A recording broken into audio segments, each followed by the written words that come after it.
Assalamualaikum warahmatullahi wabarakatuh. Bertemu kembali dengan saya pada mata kuliah kimia. Kali ini kita akan belajar mengenai reaksi kimia dalam bidang rekayasa lingkungan. Sebelum kita mulai, mari kita berdoa dulu sesuai keyakinan kita masing-masing.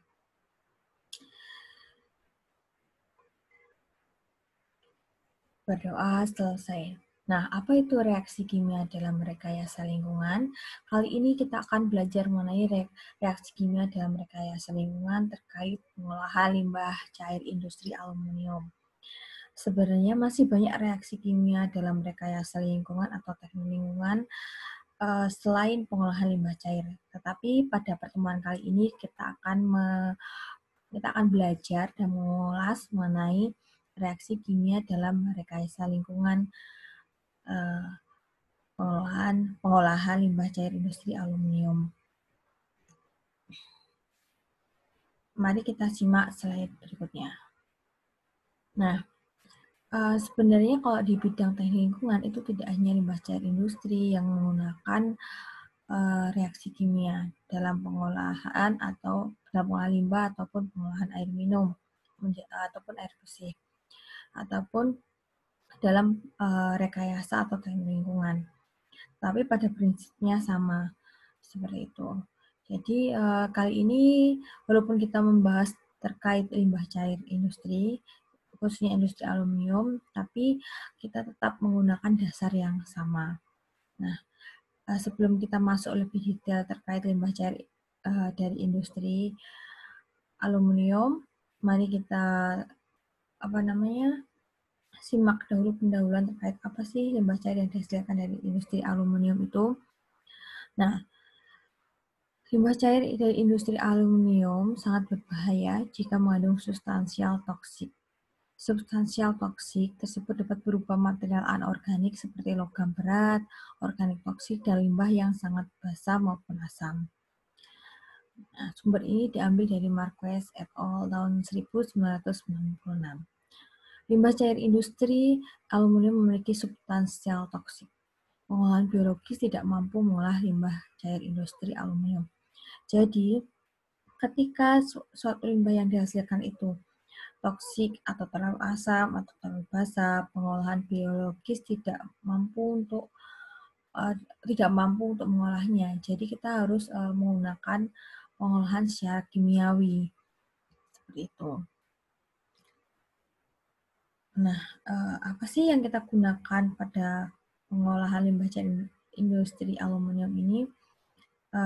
Prinsip apa sih yang kita gunakan untuk prinsip kimia apa sih yang kita gunakan dalam pengolahan limbah cair industri aluminium ini? Mari kita simak slide berikutnya. Nah, sebelum kita masuk pada pengolahan limbah cairnya, kita harus tahu dulu prosesnya, proses pengolahan aluminium itu apa saja tahapnya, dan di tahap yang mana dalam proses pengolahan aluminium itu menghasilkan limbah cair seperti itu. Nah, kita harus melihat dulu step-step dari prosesnya. Misalnya kita pertama tahu unit ekstruksi. Jadi unit ekstruksi ini billet aluminium adalah bentuk awal dari sebuah proses ekstruksi. Billet aluminium dipanaskan di dalam tungku sampai 450 derajat Celcius. Kemudian dimasukkan pers untuk membentuk bentuk yang diinginkan, di mana ekstruksi berlangsung. Setelah bentuk yang diinginkan terbentuk, kemudian produk dipanaskan dengan suhu 185 derajat Celcius selama 6-7 jam.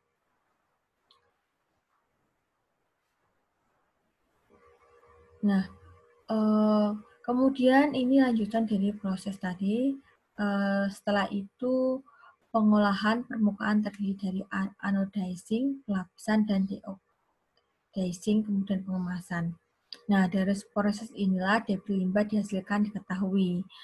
Nah, pada proses ini yang menghasilkan debris limbah itu pada proses pengolahan permukaan terdiri dari anodizing dan pelapisan dan deoxidizing. Seperti itu. Jadi di proses inilah limbah cair industri aluminium dihasilkan. Apa sih limbah cair seperti apa sih karakteristiknya? Nah, dari sini proses ini akan diketahui seperti itu.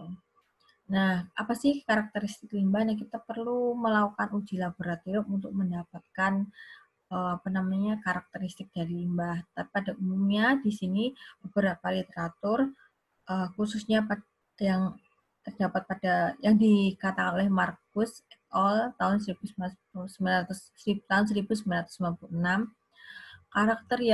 karakteristik limbah pada pengolahan aluminium itu umumnya adalah dapat dilihat pada tabel berikut.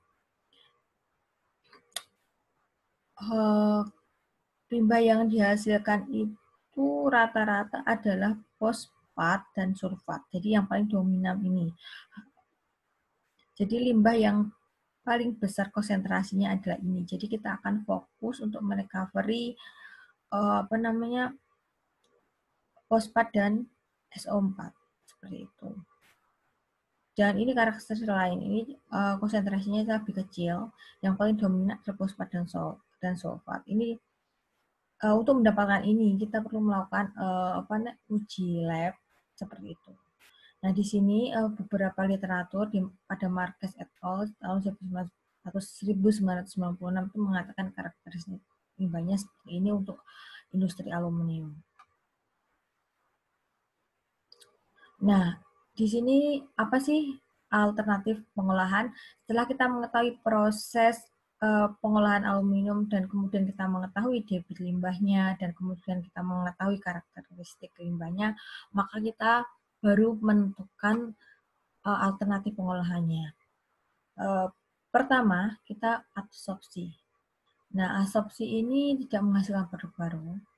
Kemudian membran tidak tahan pada limbah yang asam atau fouling, presipitasi dengan MgOH2 dan CaOH2. Nah, dari 3 alternatif ini saya memilih dan merekomendasikan presipitasi. Kenapa? Karena kita dapat merecovery, kita dapat menghasilkan produk baru dari reaksi antara koagulan MgOH2 dan CaOH2 dengan sulfat dan fosfat akan menghasilkan produk baru. Seperti itu. Jadi kita mengolah limbah, tapi kita juga menghasilkan produk baru dari proses itu. Nah, itu yang lebih diharapkan daripada kita hanya sekedar mengolah limbah. Nah, bagaimana sih reaksinya? Apa sih yang menjadi dasar kenapa saya memilih presipitasi?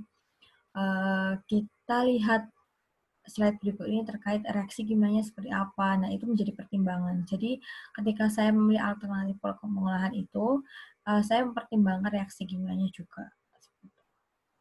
Nah, ini adalah diagram alur pengolahan. Jadi, misalkan ini pretreatment, kemudian flash mix, koagulasi, dan bak pengubuh MgOH2, di sini adalah koagulannya, dan kemudian ada slow mix, ini flokulasi maksudnya, kemudian diendapkan di bak sedimentasi. Nah, kemudian ada pengolahan lumpur. Pada pengolahan lumpur ini menghasilkan produk. Ini produk dari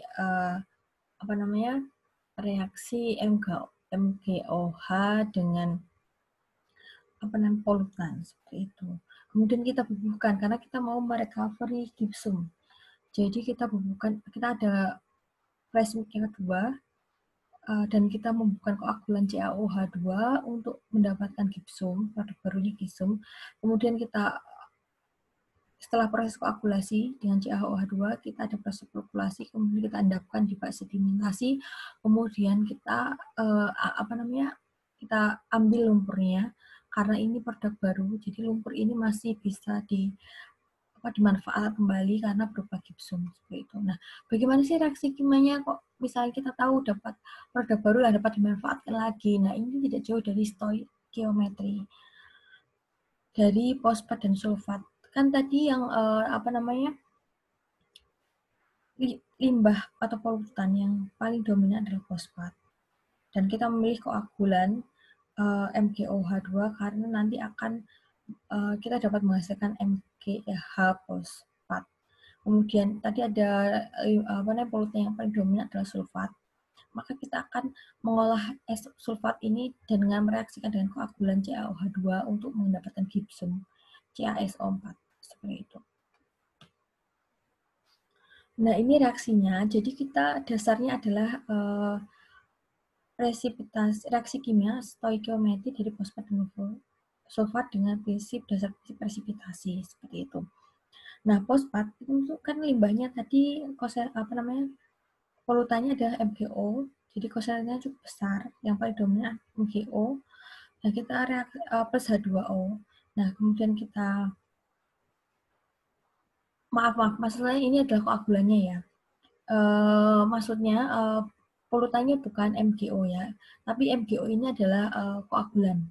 Jadi ini sebelum kita mendapatkan koagulan 2-MgOH2, kita biasanya di pasaran itu bentuknya MgO. Nah, kita perlu mereaksikan dengan air dulu untuk mendapatkan 2-MgOH2. Untuk merecovery MgH fosfat. Untuk mengolah PO4 ini. Jadi kita di pasaran ada MgO yang kita reaksikan dengan air untuk mendapatkan 2-MgOH2 dan ini sebagai koagulan kita reaksikan untuk mengolah, kita reaksikan dengan 2PO4-3 untuk menghilangkan dua fosfat yang kemudian akan di-recovery atau akan menghasilkan produk baru berupa MgH fosfat. Seperti itu. Jadi kita ingin mendapat ini. Jadi polutannya adalah ini, PO4, dan produk barunya adalah MgH PO4 yang berupa solid. Kemudian MgOH2 ini adalah koagulannya. Nah, di pasar itu ada MgO, maka kita perlu melarutkan dengan air sehingga terbentuklah 2-MgOH2 seperti itu. Sebagai 2-MgOH2 ini sebagai koagulan yang akan membentuk vlog ketika bereaksi dengan 2PO4 untuk menghasilkan 2-MgH PO4 plus H2O seperti itu. Nah, kan tadi kita lihat ada flash mix atau koagulasi yang kedua ya setelah sedimentasi. Nah, itu untuk merecovery gypsum CaSO4. Nah, kita membubuhkan CaOH2. Jadi kita mereaksikan ini koagulannya. Jadi koagulan CaOH2 ini berupa liquid. Kita reaksikan dengan sulfat SO4. Nah, ini sulfat ini polutannya pada limbah cair industri aluminium ini polutannya. Sehingga kita nanti akan merecovery dan mendapatkan produk baru yang berupa CaSO4. Seperti itu. Jadi kita harus tahu reaksi kimianya seperti apa dan kita perlu tahu reaksi kimia atau stoikiometrinya karena untuk mengetahui koagulan yang cocok untuk limbah ini itu apa. Nah, saya ulas lagi bahwa untuk mengetahui itu pertama kita perlu mengetahui debitnya berapa. Nah, debit itu berasal dari prosesnya. Jadi pertama kali adalah perlu tahu proses pengolahan dari sebuah industri dan di mana limbah cair itu dihasilkan. Kedua, kita perlu tahu debitnya. Dari proses itu kita akan tahu debit limbahnya. Kemudian kita akan tahu karakteristik limbah cairnya. Nah, ketika 4 adalah kita perlu tahu stoikiometrinya. Kalau ketika kita sudah tahu bahwa karakteristiknya itu ternyata tidak bisa diolah dengan biologis, ternyata hanya bisa diolah dengan kimia dan fisik misalnya. Itu kita perlu tahu stoikiometrinya. Kalau kita ingin memilih, kita memilih dengan pengolahan kimia. Nah, kita perlu tahu stoikiometrinya untuk menentukan koagulan apa yang tepat untuk mengolah limbah tersebut. Gitu. Diharapkan hasil dari pengolahan itu juga menghasilkan produk baru yang masih bisa dimanfaatkan. Seperti itu. Nah, dari sinilah kita perlu meninjau stoikiometrinya. Nah, setelah itu, dari stoikiometri, debit, dan juga karakteristik, dan sebagainya, kita akan melakukan perhitungan kebutuhan koagulan, kemudian produk presipitasi yang dihasilkan, dan dimensi reaktor berdasarkan stoikiometri dan kesetimbangan kimia fosfat dan sulfat. Seperti itu. Nah, kesimpulannya, presipitasi dilakukan 2 tahap. Pertama, pengendapan fosfat, dan kedua, pengendapan sulfat Masing-masing presipitasi memiliki satu reaktor sedimentasi dan pengolahan lumpur, karena lumpur yang dihasilkan akan menghasilkan produk baru.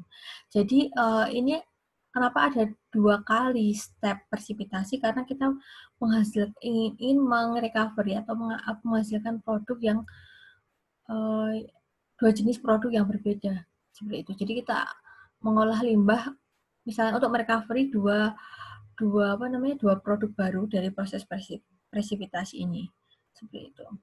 Jadi kenapa kok dilakukan 2 kali proses koagulasi, flockulasi, dan juga sedimentasi, karena ada 2 polutan yang dominan dan